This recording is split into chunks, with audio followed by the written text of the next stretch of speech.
هاي سلام كبرات بيتسب نادي كان كمي لهم دحنا ديهم كمي كنيهم كمي حقيهم أنا دحني أملاغ مسكن تبغى لهم كم دحنا تبغى زله هو تبغى قتلوا لينا وترتب تمنيتين تسفيني حوادي معري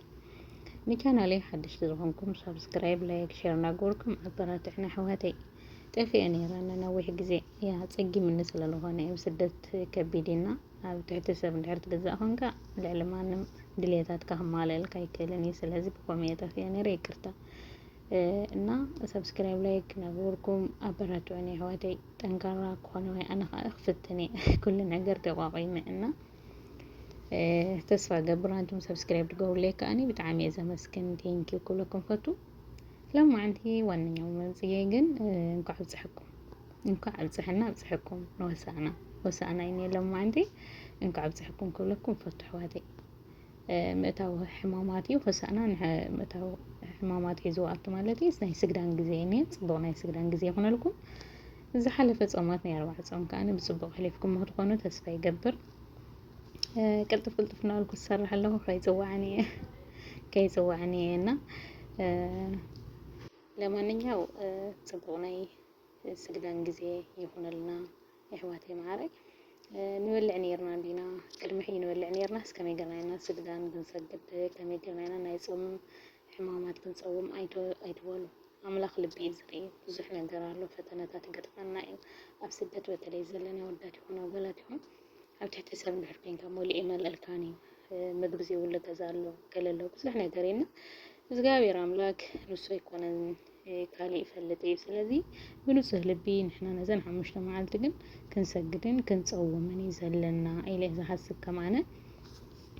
ንሕወተይ እግዚአብሔር አምላክ ጥንካረና ብርትዕ ኃይሊ ሃበና ባዕሉ ኩሉ ዝከኣሎ ፈጣሪ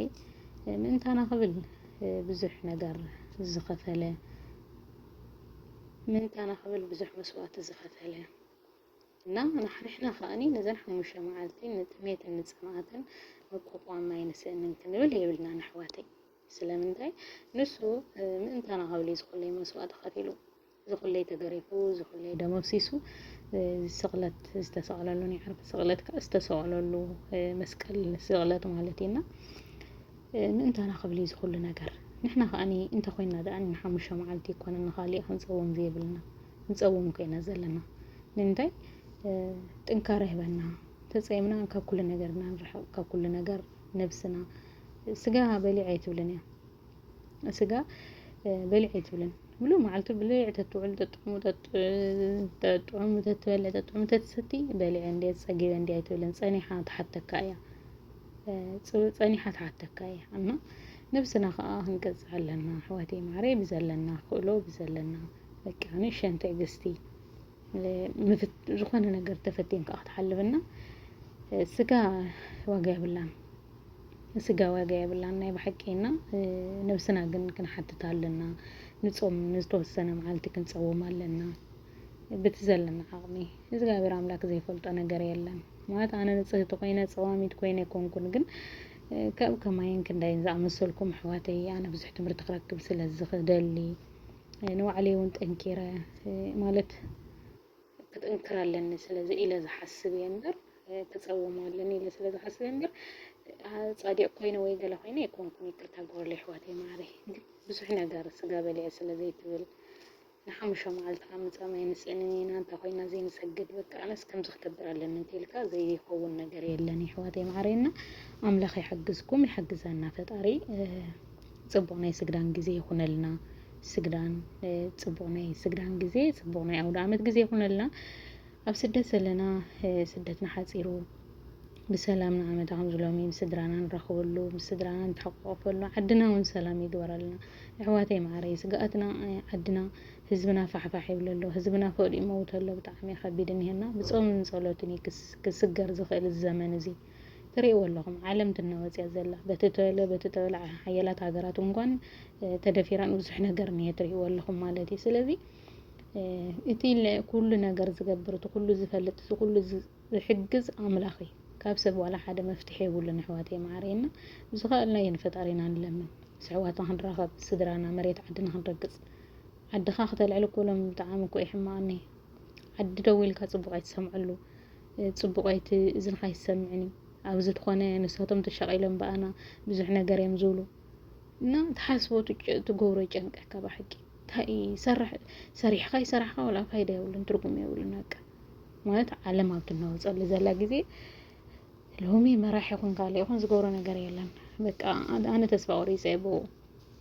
እግዚአብሔር ኣምላክ ይቅር ይበለልና ሓጢኣትና ሰብ ንሰብ ዝበልዕ ግዜ መፂና ይሕወተይ ማዕረይ ብዙሕ እኒ ኣብዚ ሚድያ ዝርአ ኣብዚ ሚድያ ኣብ ሃገርና እንታይ ይስራሕ ኣሎ እንታይ ናበይ ዓዲ ኣትኸይ ዘላ ከመይ ኣትኸውን ዘላ እንተ ሓሲብኩሞ ብፆምን ፀሎትን ክፍታሕ ዝኽእል ካልእ ትርጉም የብሉን ካልእ ዋላ ሓደ መፍትሄ የለን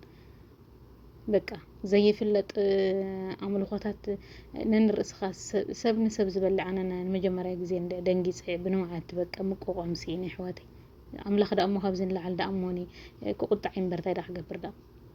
ተቕሊልና ከይንጠፍእ ግን ይቅር በለልና ንበሎ ተቕሊልና ንኸይንጠፍእ ሓጢኣትና በዚሕ ተቆጢዑ ንኸይንጠፍእ ካብዚ ምድሪ ንፈጣሪና ይቅር በለልና ራህራሂና ይመለሰና በቃ ይርኣየና ጎኔና ንበሎ ንፈጣሪና